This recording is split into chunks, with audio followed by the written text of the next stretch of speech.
Zulfi Bhutto of Pakistan, His Life and Times by Stanley Wolpert.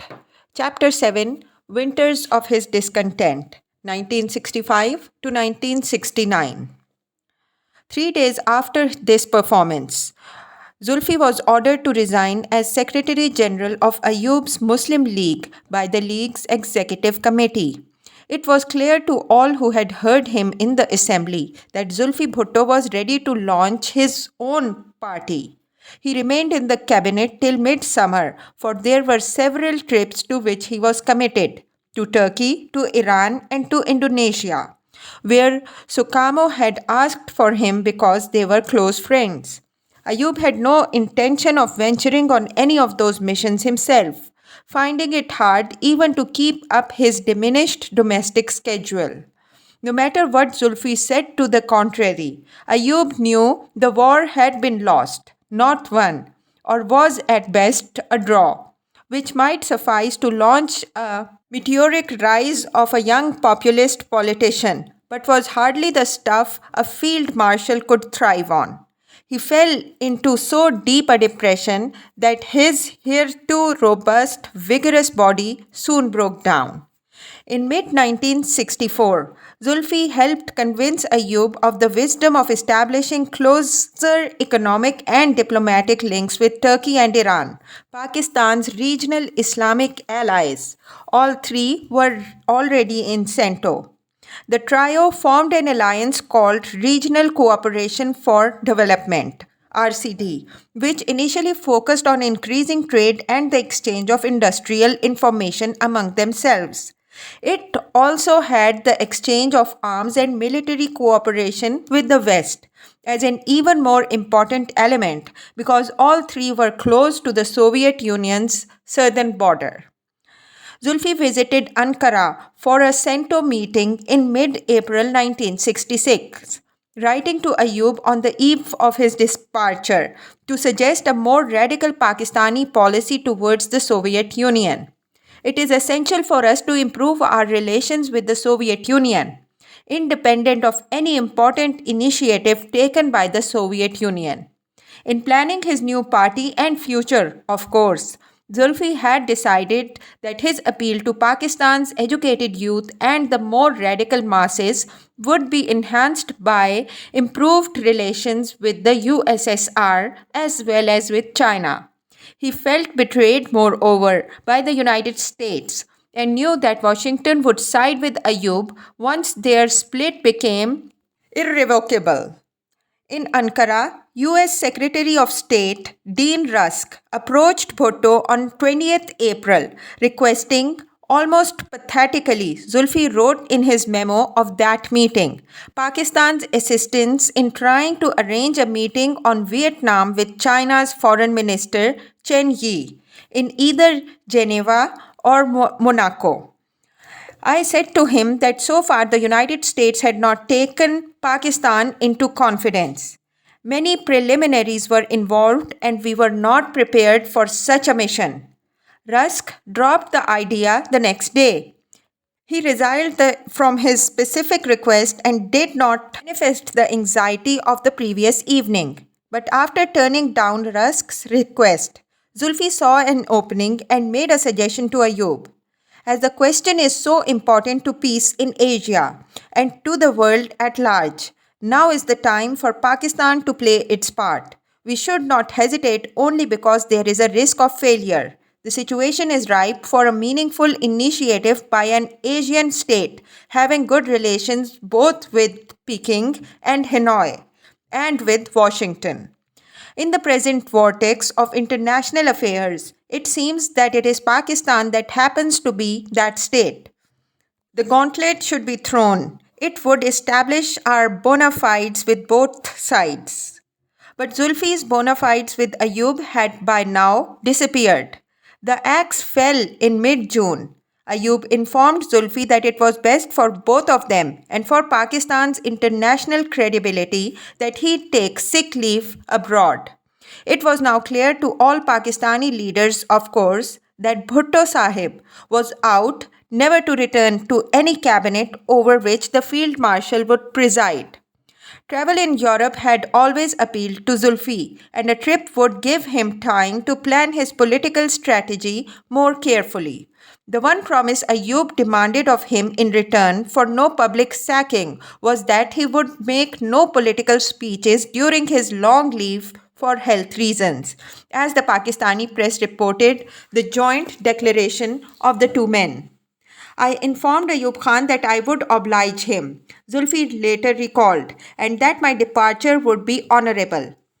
Minister Rudad Khan, who had first met Zulfi in 1959 when Khan was district magistrate in Peshawar, immediately heard that Mr. Bhutto had received his marching orders from Ayub Khan. Though it was very late, I told my friend Mr. Ghulam Ishaq Khan, now President of Pakistan, we must go meet him. He had a house then at Civil Lines in Pindi, and he was sitting all alone with a glass of whiskey in his hand, and I extended my hand, but he didn't take it. He threw his arms around me and said, "The way Ayub Khan treated me today, you will not treat your orderly." I remember both of us telling him, "Better days will come." Next day, he left for Lahore by train, and I saw him off late at night at the cantonment station. A posh government parlour car had been put at Bhutto's disposal, and he left Rawalpindi in the dead of the night, 20th June 1966, headed for Lahore, where he had been invited to lunch by his old feudal competitor colleague, the Khan of Kalabagh, then still governor of West Pakistan. Word raced down the tracks ahead of the train and was whispered over the telegraph wires strung above, so that by the time the train pulled into central Lahore station, there was not an inch of empty space on its platforms. Almost the whole of Lahore gave me an emotional welcome and kept requesting me to make a speech. Zulfi reminisced from his prison cell over a decade later, noting that had he broken his word to Ayub and delivered a political tirade then, the whole of Lahore would have been set on fire, but I refused to utter a single word. He stood on the steps of his car, tearfully waving to the wildly cheering crowd. He was garlanded, his hands were kissed, and he was lifted onto the shoulders of some of the thousands of students and well-wishers who flocked there just to catch a glimpse of him, shouting, as Salman Tasir, a Lahore student himself at the time, reported, "Bhutto Zindabad, long live Bhutto, United States Murdabad, down with the United States," and anti-Ayub slogans as well. Tears poured down his face as he was carried out of the station. The handkerchief, which he used to wipe his eyes, was sold later for 10,000 rupees. Pakistan's redeemer seemed to be at hand. The fire and brimstone Zulfi had sprouted at the United Nations, and the cries of victory and hope he so eloquently articulated in the National Assembly, proved to every young Pakistani that here at last was a leader who had the country at heart. Not since the early death of Quaid-e-Azam, Jinnah, had anyone as potent in his political appeal as Zulfikar Ali Bhutto, the new Quaid-e-Awam appeared to redeem the land of the pure. But first, Zulfi would take full advantage of his promised holiday abroad. For Ayub retained firm control over the army, and without the army, Zulfi knew no redeemer, no matter how popular or how great his mystic powers might be, stood a chance of storming Pakistan's many barricades to the twin citadels in Rawalpindi and Islamabad. Zulfi spent a month in Sindh, dividing his time between Larkana and Karachi, before sailing for Cairo and Lebanon, where he stopped en route to Europe that late summer of 1966. In mid-July, he wrote from his grand hotel Phoenicia in Beirut to his old Sindhi political opponent, Qazi Fazlullah, back in Larkana, with whom he had parted political company in 1962. He was eager now to mend broken fences. "You may blame me. Such things do unfortunately happen in politics, but with goodwill, misunderstandings can be drained out," Generally speaking, it is true that people out of office tend to be ultra sensitive, and those in office are inclined to be over suspicious. We have no cause now to be either suspicious of each other or ultra sensitive. We can start fresh on a new slate. To use the farmer's raw sense, we both come from the same village. I am again reminded of what you told me in Larkana soon after you retired from politics when you quoted Warren Hastings' speech at the time of his impeachment. History alone can determine whether the qualities and services of a man outweigh human failings and weaknesses. And is there a soul without error? From Beirut, Zulfi flew to Geneva and thence to Paris, where he met J. A. Rahim and spoke at much greater length in more detail about the new People's Party that Zulfi would unveil in a little more than a year. Zulfi admired, as he later wrote of Rahim, his brilliance, intelligence, knowledge, grasp of foreign affairs, his gift of writing, his political appreciations, and other qualities. He believes in socialism and in modernism. He has no time for obscurantists. He had a secular mind. Above all, he more than anyone else made me decide to launch a new party. Actually, he and I founded it in Paris in 1966. He worked hard on the foundation papers. Rahim was the party's foremost theoretician, a Bengali Nietzschean philosopher whose manifesto noted that the general will of the Muslims of South Asia founded the state of Pakistan as a monument to their unfulfilled hopes and aspirations. They wanted its citizens to live in freedom, a nation progressive and prosperous, powerful and pledged to shield from oppression Muslims. In India as well. The new state, so resplendent with noble purpose as it seemed in the beginning, has fallen prey to internal weaknesses, grown forgetful of its own people's welfare. No people in their right senses can desire the aim of the state's policy to be the increase of poverty, general misery of the masses, rampant corruption, demoralization of all classes. The people desired the opposite of the condition to which they have been reduced. Pakistan is one of the poorest among nations. Ignorance, intellectual sterility, ill health, dishonesty, crime, corruption, superstitions, all the forms of oppression by authority and by those who exercise the power on account of their riches are to be found here. Every government of this country has followed the policy of concentrating expenditure in the domains that benefit the privileged classes.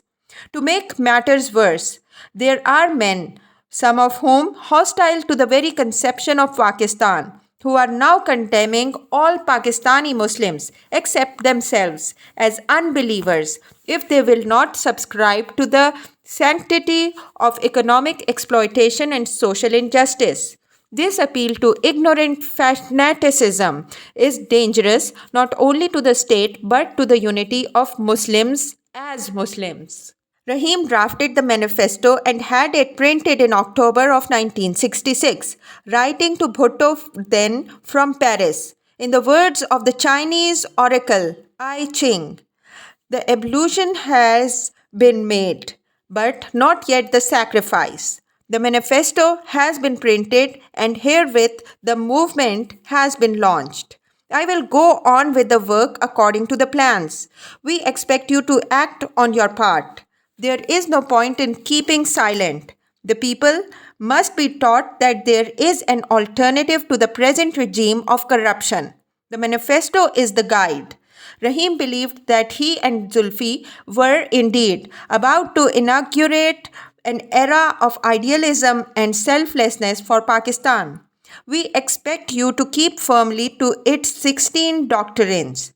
When dealing with politicians who will come to you to bargain for themselves, please do not compromise on the doctrines. Without the doctrine, the movement is nothing. The manifesto began with the fourfold motto of the Pakistan People's Party.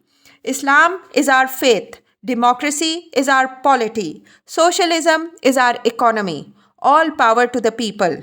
Rahim and socialist Dr. Mubashir Hassan, whose huge old Gulberg house in Lahore would become the venue of Pakistan People's Party's actual birth in December 1967, were to serve as the ideological parents of the PPP's doctrine.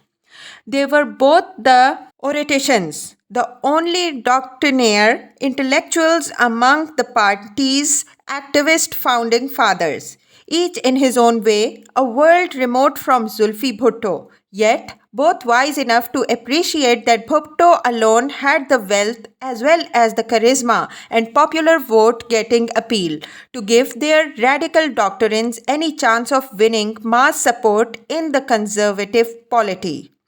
From its conception, then, the People's Party was a unique and unstable blend of the right and left wings of West Pakistan's leadership spectrum.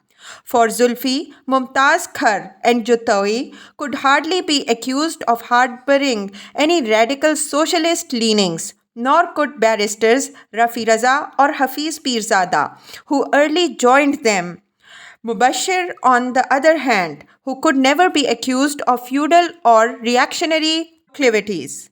Rahim was more difficult to label, sometimes as radical as Mubashir, at other times more reactionary or authoritarian than Zulfi. I am now working on an elaboration of the program that can make a reality of mass mobilization, wrote Rahim to his leader. If I can manage it, I shall have it printed as a brochure. Though J.A. had retired from the Foreign Service, his pension was not as yet in sight, so he lived penuriously in Paris, closing his letter to Bhutto with, "You must take the lead now." Zulfi had, in fact, gone to London from Paris and spoken in the city's old Conway Hall on August 13, 1966, to a large gathering of Pakistani students living in the UK. "I am not supposed to be in good health," Zulfi began, "but I can assure you, no matter how poor my health, it is sufficient for India." Still, he promised Ayub not to speak on politics as the one condition of his paid vacation. So he informed that well-informed audience. "It is not necessary for me to call a spade and to talk on matters to which I am sure you have given very deep and profound thought. I hope you will forgive me if you are expecting me to talk on the Tashkent spirit or any other intoxication." What he did talk of was how Pakistan was the voice of 100 million people articulated on the purity of an ideal, and how, though India is threatening us with the atom bomb, science and technology are everyone's right. Progress and scientific technology cannot be restricted. If India has the bomb, that does not mean that we are going to be subjugated to nuclear blackmail. He reiterated his firm intention of standing by the people of Kashmir, upholding their right of self-determination. Here again, Zulfi struck the perfect note of fearless idealism that most inspired young people, especially his listeners, who felt guilty for not having been nearer to the front during the 1965 war. Pakistan without Kashmir, Zulfi declared, was a body without its head, and it is a very beautiful head. He called upon all Pakistanis to espouse every Afro-Asian cause and struggle, insisting in language he had picked up from J.A. Rahim and Mubashir that we are the proletariat of the world.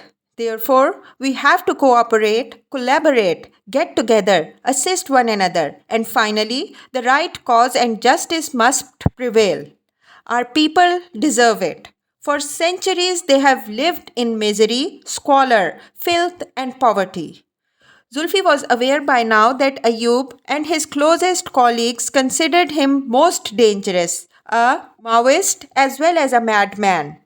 Must we be labeled as communists and various other things merely because we fight against domination? because we rise against exploitation.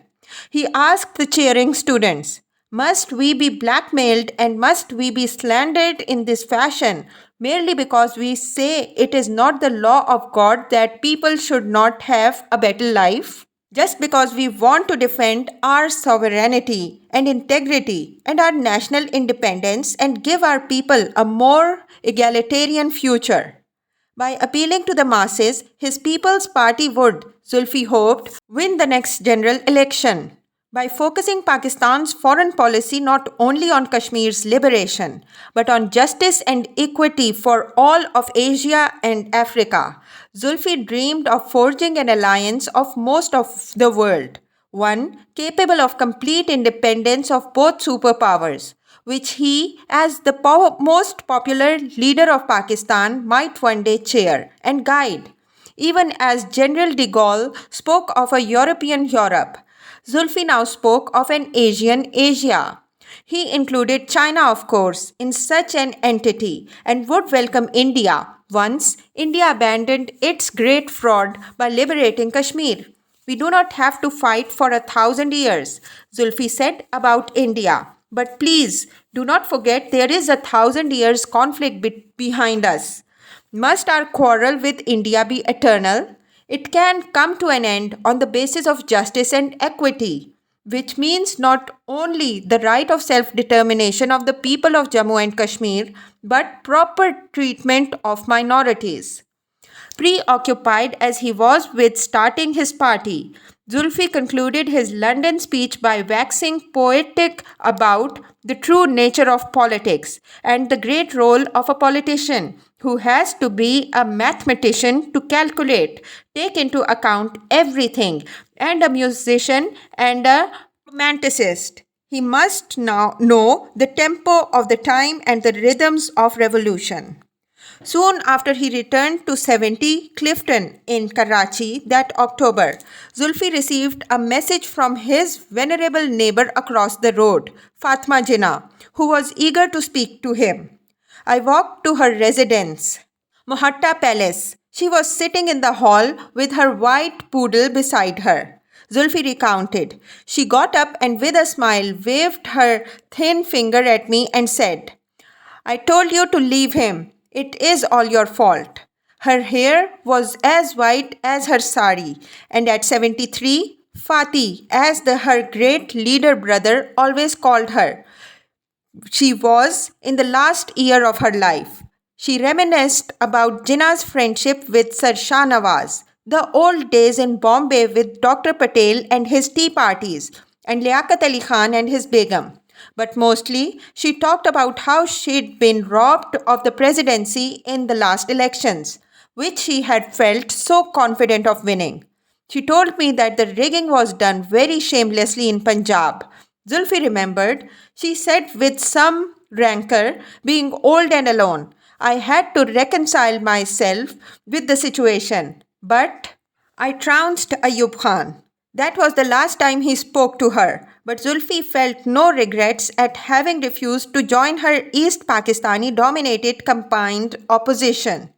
He could never have subordinated his ego to a woman's in politics, nor for his fondness of Husna's friends would he have felt comfortable working in harness with so many Bengalis.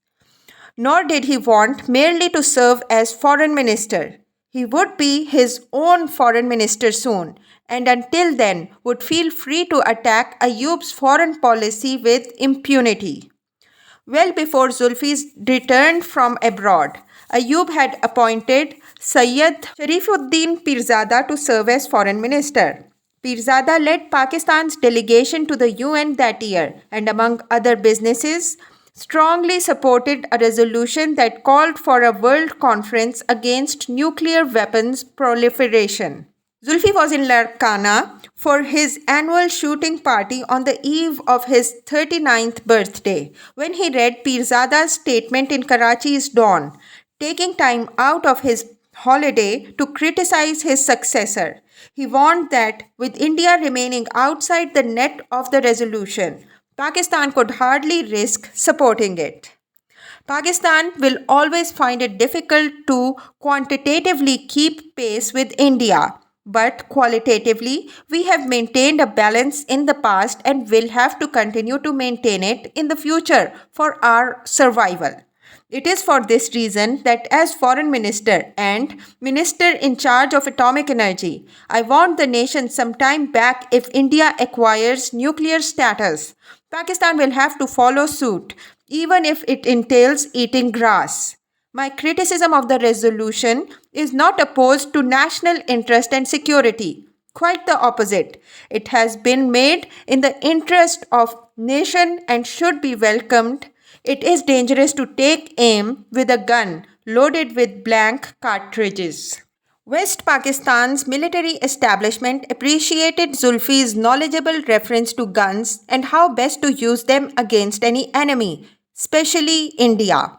East Pakistan at this time was exploding in mass protests against its colonial exploitation by West Pakistan, and Sheikh Mujibur Rahman's 6-point platform of the Popular Awami League he now led became a veritable blueprint for charting Bengali independence from Punjabi and Pathan rule.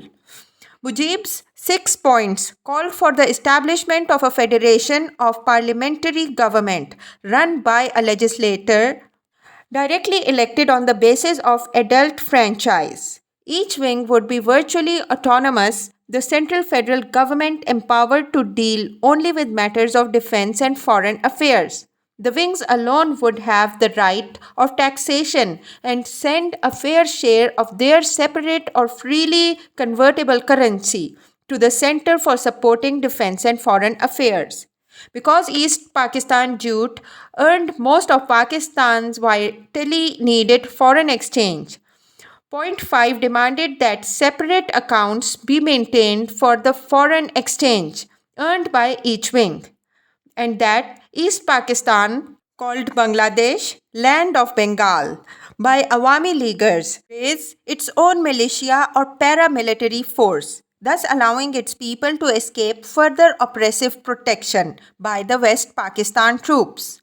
Soon after adoption of the famous 6 points by Mujib's Awami League in February of 1966, Ayub called Mujib a secessionist. Police arrested him and raided the headquarters of his party, triggering riots and strikes in Dhaka, Chittagong, and other major centers.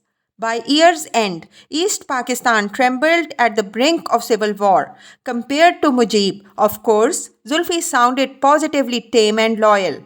Hundreds of Bengalis were killed and thousands wounded by the end of 1966, raising the darkest prospects of military escalation in the minds of the leaders in Pindi's general headquarters and in the bright offices of Pakistan's grand new capital, Islamabad, built as a monument to Ayub's revolution.